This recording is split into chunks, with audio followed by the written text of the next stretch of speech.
Hi guys, நம்ம இன்றைக்கி ஈஸியான பப்பாயா ரெசிபி தான் பார்க்க போகிறோம். இதுக்கு இந்த மாதிரி ஒரு பப்பாயா எடுத்துகிட்டு அது நல்லா தோல் சீவிட்டு இந்த மாதிரி குட்டி குட்டியாக கட் பண்ணி வச்சுக்கோங்க. பப்பாயா காய் தான், பப்பாளி காய் தான் எடுக்கணும். அப்புறமா 2 வெங்காயம், 2 தக்காளி, 2 பச்சை மிளகாய் நல்லா கட் பண்ணி வச்சுக்கோங்க. கொஞ்சமாக பூண்டு. நாங்கள் ஒரு பப்பாளி காய் எடுக்கிறதுனால 100 சிறுபருப்பு எடுத்து நல்லா வாஷ் பண்ணி வச்சுக்கிறோம். உங்களுக்கு ஏற்ற மாதிரி நீங்கள் பார்த்துக்கோங்க. அப்புறமா ஸ்டவ்வில் குக்கர் வச்சுட்டு கொஞ்சமாக எண்ணெய் ஊற்றிக்கோங்க.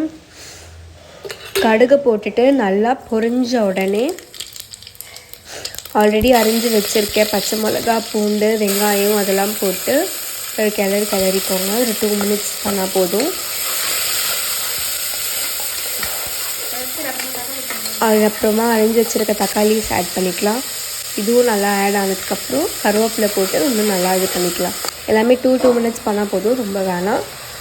அப்புறமா அரைஞ்சி வச்சுருக்கேன் பப்பாளி காய், இதுதான் மெயின் இந்த டிஷ்ஷுக்கே. இதை போட்டுட்டு நல்லா இதையும் 2 மினிட்ஸ் நல்லா கிளறி விட்டுக்கலாம். கொஞ்சமாக மஞ்சத்தூள் ஆட் பண்ணிக்கோங்க. மஞ்சத்தூள் எது பண்ணாலும் ஆட் பண்ணுங்கள், ரொம்ப நல்லது. ஆல்ரெடி ஊற வச்சுருக்க 100 சிறுபருப்பை எடுத்து ஆட் பண்ணிக்கலாம். அவ்வளோதாங்க, ரொம்ப பெரிய வேலைலாம் கிடையாது. நாங்கள் இதுக்கப்புறம் குழம்பு மிளகாத்தூள் 1 ஸ்பூன் போட போகிறோம். வீட்லேயே நாங்கள் அரைச்ச குழம்பு மிளகாத்தூள் தான். உங்களுக்கு வேணும்னா போட்டுக்கலாம், இல்லைன்னா ஸ்கிப் பண்ணிக்கலாம், உங்கள் இஷ்டம் தான். அதை போட்டுட்டு கொஞ்சமாக தண்ணி, அதாவது 1 சொம்பு தண்ணி ஊற்றுறோம். இல்லைன்னா 2 to 3 கிளாஸ் ஆஃப் வாட்டர் ஊற்றிக்கலாம், உங்கள் இஷ்டம் தான் அதுவும். அப்புறமா கல்லுப்பு கொஞ்சமாக ஆட் பண்ணிவிட்டு குக்கர் போட்டு வச்சிடலாம். விசில் போட்டு வச்சிடலாம். 3 விசில் வந்ததுக்கப்புறம் இறக்கிக்கோங்க. அப்போ தான் இந்த கரெக்ட் கண்டென்சிக்கு வரும். இப்போ ஓப்பன் பண்ண போகிறோம். எப்படி இருக்குது பாருங்களேன்.